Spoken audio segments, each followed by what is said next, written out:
In this section, we introduce the main elements of logic and illustrate those elements using sentences written in English. First of all, there are linguistic issues of syntax and semantics. What are the syntactically acceptable expressions of our logical language, and how do we know that our sentences say what we think they say? Second, there's the concept of logical entailment. Given a set of sentences that we know to be true, which other sentences must also be true, according to our semantics? Finally, there is logical reasoning. Are there symbolic manipulation procedures that we can use to derive these necessary conclusions via purely syntactic manipulation of the initial sentences? As we shall see, these three issues are closely related to each other.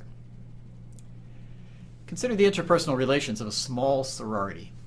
There are just 4 members: Abby, Bess, Cody, and Dana. Some of the girls like each other, but some do not. Here's one set of possibilities.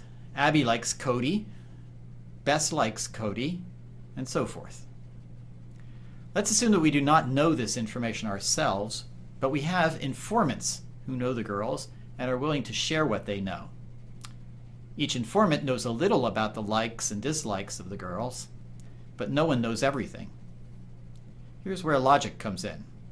By writing logical sentences, each informant can express exactly what he or she knows. No more, no less. For our part, we can combine these sentences into a logical theory, and we can use this theory to draw logical conclusions, including some that may not be known to any one of the informants. Here we see one such collection of sentences.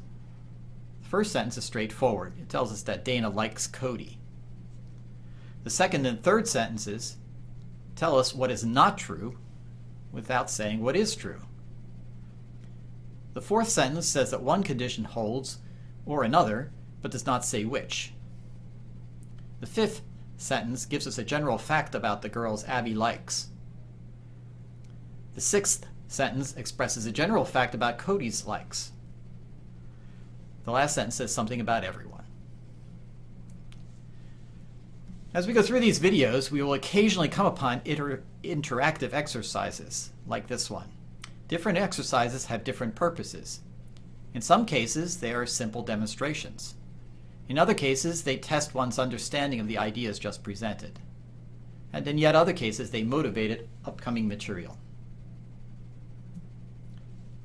This exercise tests one's intuitive understanding of logic by creating various states of sorority world that satisfy the sentences like the ones we've just been seeing.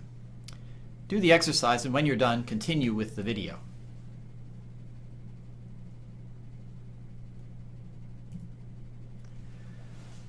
Sentences like the ones we have just seen constrain the possible ways the world can be.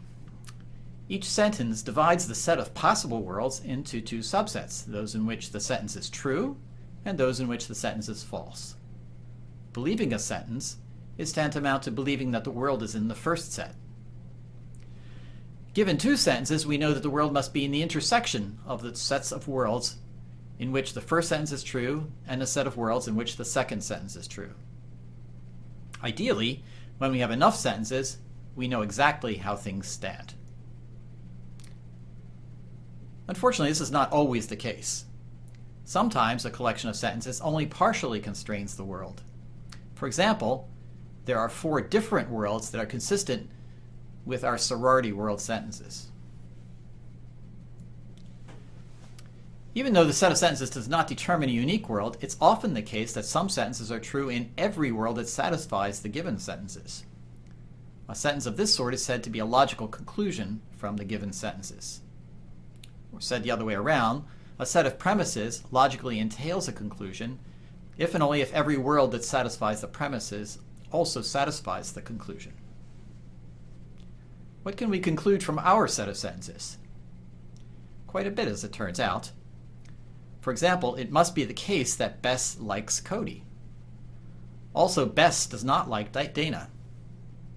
There are also some general conclusions that must be true. For example, in this world with just 4 girls, we can conclude that everybody likes somebody. Also, that everybody is liked by somebody. One way of making this determination is by checking all possible worlds. For example, in our case, we notice that in every world that satisfies our sentences, Bess likes Cody. So the statement that Bess likes Cody is a logical conclusion from our set of sentences. Unfortunately, determining logical entailment by checking all possible worlds is impractical in general. There are usually many, many possible worlds, and in some cases there can be even infinitely many. The alternative is logical reasoning, namely the application of reasoning rules to derive logical conclusions and produce logical proofs. As an example, consider a proof that starts with the premises shown above and shows that Bess likes Cody. We know that Abby likes everyone that Bess likes, and we know that Abby does not like Dana. Therefore, Bess must not like Dana either. If Bess did like Dana, then Abby would like her as well. At the same time, we know that Bess likes Cody or Dana. Consequently, since Bess does not like Dana, she must like Cody. The concept of a proof, in order to be meaningful, requires that we be able to recognize certain reasoning steps as immediately obvious. In other words, we need to be familiar with the reasoning atoms out of which complex proof molecules are built.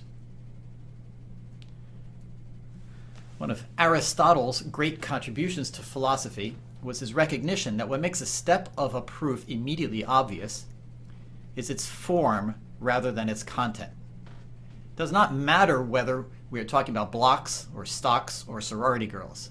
What matters is the structure of the facts with which we are working. Such patterns are called rules of inference. As an example, consider the rule of inference shown here. If we know that all Accords are Hondas, and we know that all Hondas are Japanese cars, then we can conclude that all Accords are Japanese cars. Now consider another example. If we know that all Borogovs are Slithy Toves, and we know that all Slithy Toves are Mimsy, then we can conclude that all Borogovs are Mimsy. What's more, in order to reach this conclusion, we do not need to know anything about Borogovs or Slithy Toves or what it means to be Mimsy. What's interesting about these examples is that they share the same reasoning structure, namely the pattern shown here. The existence of such reasoning patterns is fundamental in logic, but raises important questions. Which patterns are correct? Are there many such patterns or just a few? How many do we need? Let us consider the first of these questions first. Obviously, there are patterns that are just plain wrong, in the sense that they can lead to incorrect conclusions. Consider, as an example, the faulty reasoning pattern shown here.